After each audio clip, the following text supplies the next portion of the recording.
भाजपा के पूर्व जिला अध्यक्ष पंडित योगेंद्र पालीवाल की आज 61वीं जयंती है।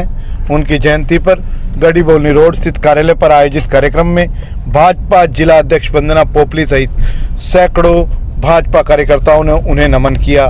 पार्टी को अपनी मां मानने वाले पंडित योगेंद्र पालीवाल के संगठन के प्रति समर्पण को भला कौन भुला सकता है। स्वर्गीय पालीवाल वर्ष 1977 में जनसंघ से जुड़े थे। युवा मोर्चा के प्रदेश उपाध्यक्ष रहे। युवा मोर्चा के समय में 6 जिलों के प्रभारी रहे, जिला के महामंत्री रहे व इसके पश्चात उन्हें जिला अध्यक्ष की जिम्मेदारी मिली। 2020 में उनके निधन के बाद उनके पुत्रों द्वारा पंडित योगेंद्र पालीवाल सेवा आर्मी का गठन किया गया, जो विभिन्न सामाजिक कार्य कर रही है।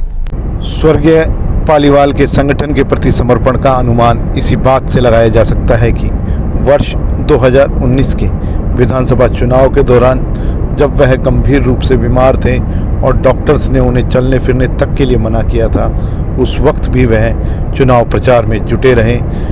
केंद्रीय मंत्री राव इंद्रजीत सिंह ने मंच से उनके इस समर्पण को सराहा था।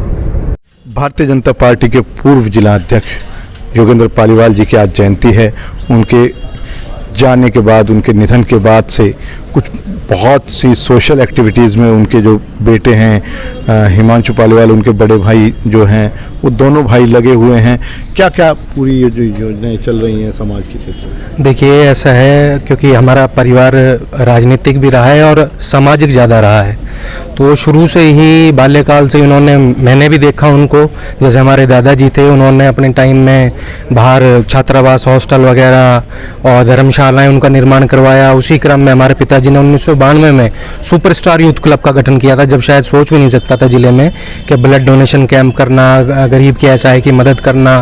तो निरंतर इसी प्रक्रिया में वो लगे रहते थे। तो हमने भी यही देखा। बाद में वो राजनीति में उन्होंने अपना मुकाम कुछ हासिल किया सेवा के तौर पर। जब उनका निधन हुआ तो उसके तुरंत बाद हमने उनके नाम से पंडित योगेंद्र पालीवाल सेवा आर्मी का गठन किया। जो शहर के हमारे सामाजिक लोग हैं, जो उनके जुड़ाव रखने वाले लोग थे, व्यक्ति थे जिनसे उनको लगाव था, तो उनके साथ मिलकर हमने कार्य शुरू किया और निरंतर आज 4 साल हो गए हैं। हर इतवार को हम सेवा रसोई के माध्यम से घर घर खाना बांटते हैं गरीबों को मुफ्त, और दवाइयाँ मुहैया कराते हैं। जिनकी स्वतंत्र पेंशन है, कोई बुजुर्ग महिला हैं, कुछ बुजुर्ग वैसे उम्र के हैं, तो उन सबको हम दवाइयाँ कराते हैं। बच्चों को एडमिशन के लिए पैसे दिलवाते हैं अपनी संस्था से। गरीब लड़कियों की शादियाँ हमने कराई हैं। तो ऐसे अनेकों कार्य हैं जो उनके नाम पर हम करते आ रहे हैं। योगेंद्र पालीवाल जी की आज जयंती है, उनसे जुड़े क्या किस्से थोड़े से आपको याद हैं?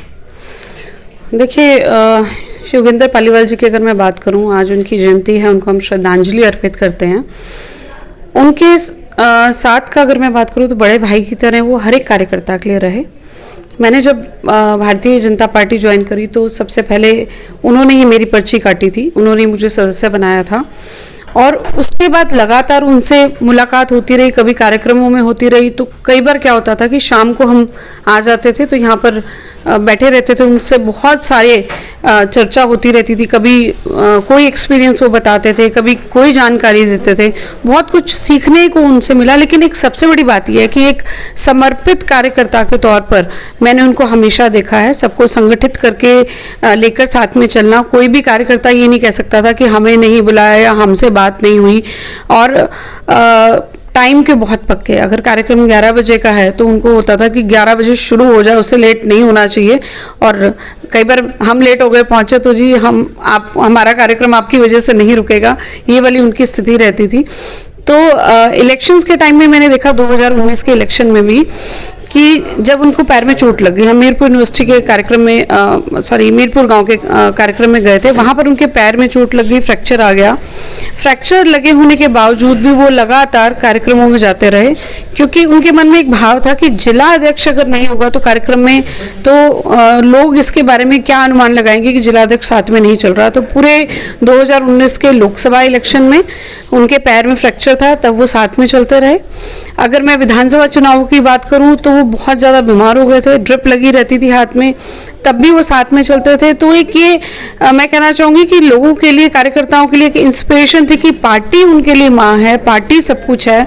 पार्टी इलेक्शन के समय में अपने कार्यकर्ताओं से उम्मीद करती है, तो उस समय कार्यकर्ता किसी भी स्थिति में हो वो काम करे, वो चीज़ उन्होंने करके तो दिखाई। बड़े घनिष्ठ साथी भी थे, छोटा भाई भी था। 1992 में पार्टी में आने के बाद में उनको इसका युवा मोर्चे का मंडल का महामंत्री बनाया, उसके बाद में युवा मोर्चे के जिले का महामंत्री बनाया, फिर युवा मोर्चे के प्रदेश का उपाध्यक्ष बनाया था, उसके बाद में फिर ये जिले के अध्यक्ष बने। और मेरे साथ तो 30 साल उन्होंने पूरा काम किया और मैंने भी उनका बहुत पूरा साथ दिया, जिला अध्यक्ष बने तब भी। और पार्टी की सोच से इतने पूर्ण रूप से जुड़ गए थे कि उसका यही है कि पूरा परिवार ही जुड़ गया था। वैसे तो पहले से जुड़े हुए थे, और जिला अध्यक्ष के बाद में जो उन्होंने काम किया 2019 में सत्ता में आए, मनोहर लाल जी भी आए। उस टाइम पे चुनाव के अंदर वो बीमार भी थे, लेकिन बीमार होते होते भी उन्होंने पूरा कार्य किया, चुनाव को संभाला, और विशेष करके रेवाड़ी विधानसभा में तो बहुत योगदान दिया, और जिले में ही, और उसकी वजह से ही कोसली की सीट हम जीते थे, बावल जीते थे। तो उनका योगदान पार्टी के लिए बहुत अच्छा योगदान रहा है। मैं तो ये कहूँगा कि फादर सबके लिए बहुत अमूल्य होते हैं, और जिनके फादर नहीं हैं वो ज़्यादा कीमत समझ सकते हैं, क्योंकि कई बार वक्त ऐसा होता है कि होते हुए हम उनकी कीमत नहीं समझ पाते, और जब चले जाते हैं तो सिवाय अफसोस के कुछ नहीं बचता। तो फादर सबके लिए अमूल्य हैं, और हर फादर अपने बच्चों के लिए वो कुछ करते हैं जो उनके बस में भी नहीं होता। तो हम तो बस ये कहेंगे, सब लोग अपने पिता से कुछ ना कुछ सीखिए। हमने भी अपने पिता से सब कुछ सीखा, सब कुछ ही सीखा, क्योंकि उन्होंने उंगली पकड़ के हमें समाज को दिखाया, वो रास्ते दिखाए जो रास्ते शायद हम कभी देख भी नहीं पाते। उन लोगों से मिलाया, अच्छे बुरा का भाव समझाया। तो आज जो कुछ हम कर रहे हैं, जो कुछ भी हमसे हो रहा है, सब उन्हीं के आशीर्वाद की बदौलत है, और उनके दिखाए हुए रास्ते पर जैसा उन्होंने दिखाया, अच्छे को अच्छा, हमने बुरे को भी अच्छा ही समझा, क्योंकि उन्होंने हमें अच्छे के अलावा कुछ समझाया ही नहीं। तो बस उसी रास्ते पे हम चलते रहते हैं, और आगे भी कोशिश ये करेंगे कि बस उन्हीं के दिखाए हुए मार्ग पर चलते रहें।